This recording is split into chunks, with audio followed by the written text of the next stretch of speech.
So Chris d'Entremont, just turning back to last week's debates, said that your party is being run like a frat house. So I'm just curious what you think he means by that, and if you think Well, I think that CBC had to be. Are you with CBC, by the way? This man's career is about to die.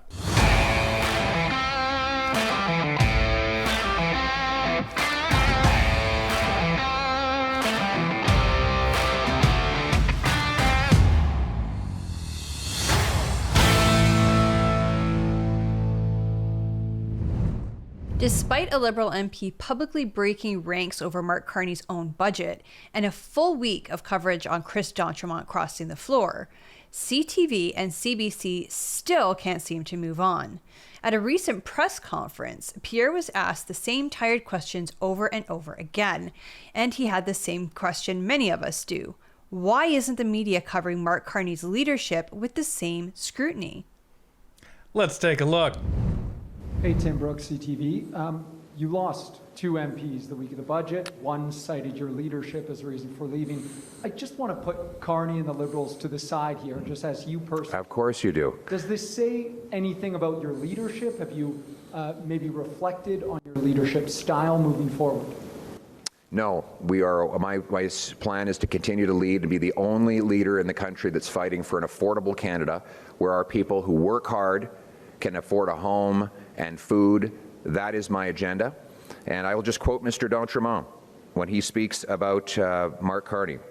He says, after 6 months under a new Prime Minister who promised financial discipline, Canadians are still waiting. He said that he would be judged by the cost of groceries at the store. Well, Canadians are judging him, and they are not impressed. He said this only a few months ago.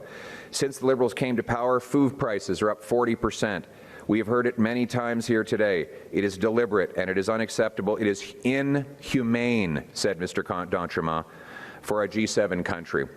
So he said that Liberal food price inflation under Mark Carney was inhumane, and I couldn't agree more. And I feel badly for the inhumane conditions, to use his own words, that he is now supporting for his own constituents. But I won't just quote him. I'll quote Nate Erskine-Smith, a Liberal MP, who now says that his children should not have to pay for Mark Carney's budget. Let me see here. Now to the bad and more fairly, where expectations were set at a level we failed to meet, including on the question of generational investments. The budget falls short of these specific promises in our platform. And it unfortunately falls well short of the wartime home building effort that many of us thought we'd deliver.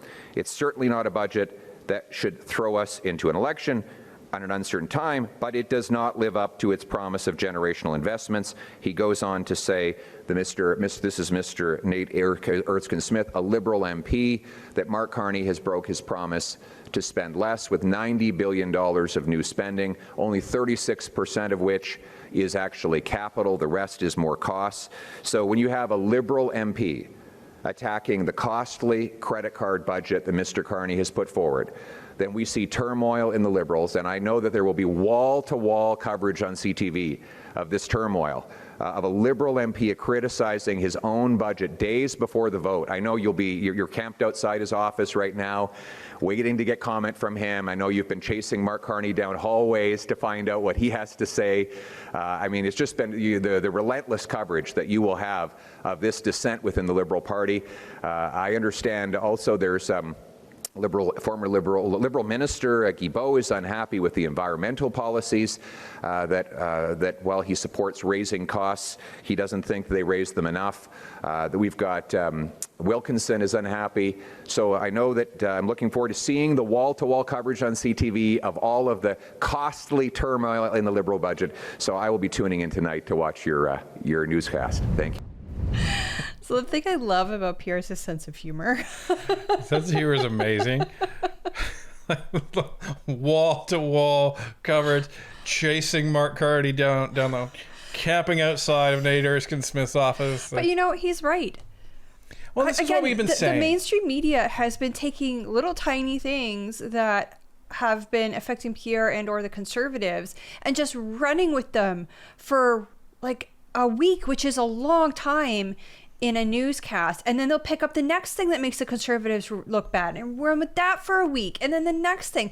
They have not been scrutinizing this budget the way that it deserves. Well, and let's just be honest, is a floor crossing a small thing? No, that's a big thing. That's fair enough. However, I think it says even more that after this floor crossing happens, then you have a Liberal MP coming out, making a video, criticizing this budget publicly. That means a couple of things. Either he tried to voice this behind the scenes and was told, go pound dirt and we're not going to hear you. So either that happened, or there's a bunch of them that are dissatisfied with this, so he came out and said that, or he has some sort of other agenda. Rumor is that Mr. Smith or Erskine Smith wants to be the leader of the Ontario Liberal Party. Who knows? But the point is this, is that you had someone cross the floor to a party that then had somebody come out and actually completely oppose this, or mostly oppose it. And the analysis that he gave was fair. And he even said something that we've been saying. We don't want our kids or our grandkids or our grandkids' kids in order to have to pay for all of the deficit spending that we're doing right now. Well, and the other thing, yes, when you have an MP crossing the floor, that is a huge event, but in the grand scheme of things, it really only affects the people of the riding of Acadie, Annapolis. This budget affects every single Canadian in this country. Why is the media not talking about it?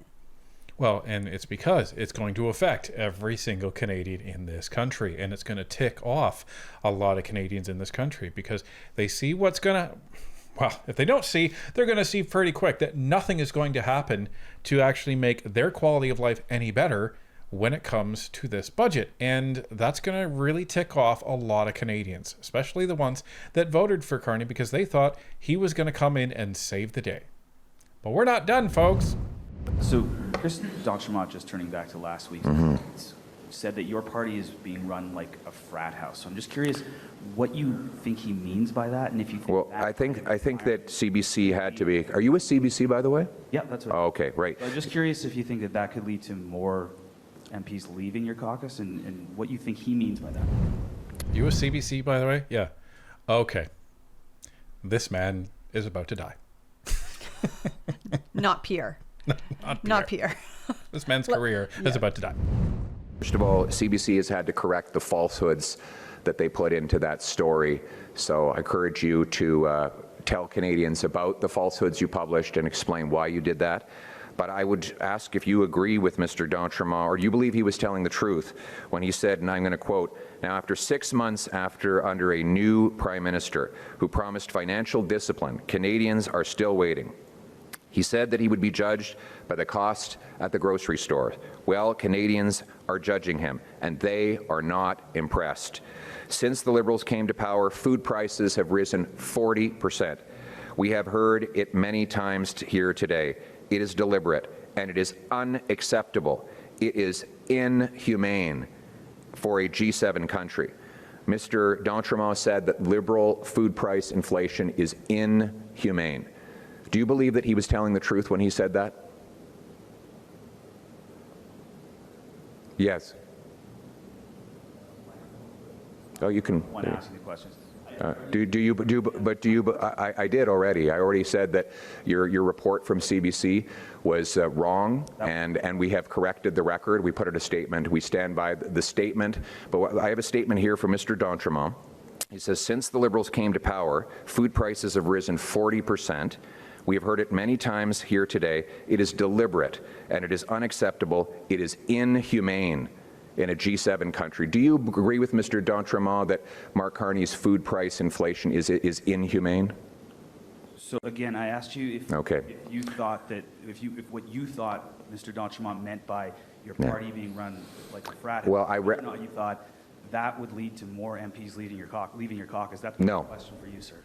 No. So I answered your question. And so the answer that I have back to you is that Mr. d'Entremont this is a quote from just a few months ago, where he said that Liberal food price inflation was inhumane. And you know what? He's right. you know what? It's high time that politicians start standing up to the mainstream media and these entrapment style questions.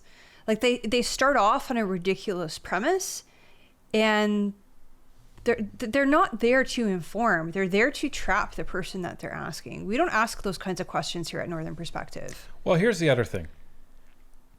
I don't think we would mind so much if they gave fair treatment to every politician and to every political party. But they're not trying to entrap Mark Carney. They're not trying to entrap any of the Liberals. They're running cover for the Liberals when it comes to this budget. That's what's been happening. Well, yeah, because they're getting an extra $150 million out of it. Right? You know, I'm pretty sure they got some marching orders from the executives over at CBC on what questions they need to ask and what their agenda had to be. If we don't do this right, we're not going to get our $150 million. I mean, could you imagine what independent media could do with even a fraction of that money? But the thing is, we wouldn't take it because we're self-sufficient. If we don't put out good content, then people don't watch it. Well, and that's it. And welcome to the free market, folks. And this is where the Canadian media landscape doesn't know what the free market is because they don't live in the free market. But they're starting to. They're starting to, because all of their viewers are starting to evaporate, and they're starting to come over to places like Northern Perspective and other independent media because they now actually have a choice where they hadn't before. And the CRTC and the Canadian media giants, they've been working for decades to keep out any competition whatsoever to come into Canada. And we've seen it repeatedly. For those of you that are old enough, you've seen it. All of these fights, all of these campaigns, keep it Canadian. It wasn't just to keep it Canadian, it was to keep it within the privileged few. But now they're having a problem maintaining viewership and they don't know what to do about it. So at this point, their bias has become a strategy, as we said in their last video. They almost don't care that people know anymore because their survival depends on the Liberal government. It sure does.